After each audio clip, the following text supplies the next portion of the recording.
Hello hi, ഞാൻ ഉണ്ണികൃഷ്ണനാണ്. ഇത് തിരുവനന്തപുരം പടിഞ്ഞാറക്കോട്ടയ്ക്കടുത്തുള്ള ശ്രീ പഞ്ചാബി ധാബയാണ്. ഇവിടെ വന്നു കഴിഞ്ഞാൽ നിങ്ങൾക്ക് രാജസ്ഥാൻ രുചിയിൽ ഒരു ഓതൻറ്റിക് ആയിട്ടുള്ള നോർത്ത് ഇന്ത്യൻ താലി മീൽസ് കഴിക്കാൻ പറ്റും. ഈ ഒരു താലി മീൽസിൻ്റെ റേറ്റ് വരുന്നത് 150 രൂപയാണ്. രാജസ്ഥാനിൽ നിന്ന് വന്നിട്ടുള്ള ഒരു ഫാമിലിയാണ് ഈ ഒരു ധാബ നടത്തിക്കൊണ്ട് പോരുന്നത്. നോർത്ത് ഇന്ത്യൻ ഫുഡ് ഇഷ്ടപ്പെടുന്നവർക്ക് തീർച്ചയായിട്ടും ഇതൊരു ഓപ്ഷൻ തന്നെയാണ്.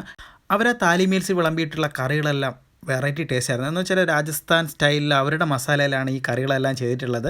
അവരുടെ പൊട്ടറ്റോ സബ്ജി ആയിരുന്നാലും വെജിറ്റബിൾ മിക്സ് ആയിരുന്നാലും വേറെ ലെവൽ ടേസ്റ്റ് ആയിരുന്നു.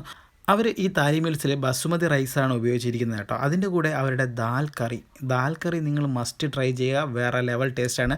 എനിക്ക് ഇവരുടെ കറികളിൽ ഏറ്റവും കൂടുതൽ ഇഷ്ടപ്പെട്ടത് അവരുടെ ദാൽ കറി തന്നെയാണ്. നമ്മുടെ ഇവിടുത്തെ രസത്തിൻ്റെ ആ ഒരു രുചിയാണ് അതിനുള്ളത്. അവസാനം ആ കട്ടത്തരും ബസുമതി റൈസും ലേശ അച്ചാറും കൂടെ ചേർത്ത് മിക്സ് ചെയ്ത് ഇതുപോലെ കഴിക്കണം കേട്ടോ. എന്താ ടേസ്റ്റ് എന്നറിയാം. ഇതെല്ലാം കഴിച്ച് കഴിഞ്ഞിട്ട് അവരുടെ സ്പെഷ്യൽ ലസ്സിയും കൂടെ നിങ്ങൾ മസ്റ്റ് ട്രൈ ചെയ്യുക. ഈ ലസ്സിയുടെ റേറ്റ് വരുന്നത് 50 രൂപയാണ്.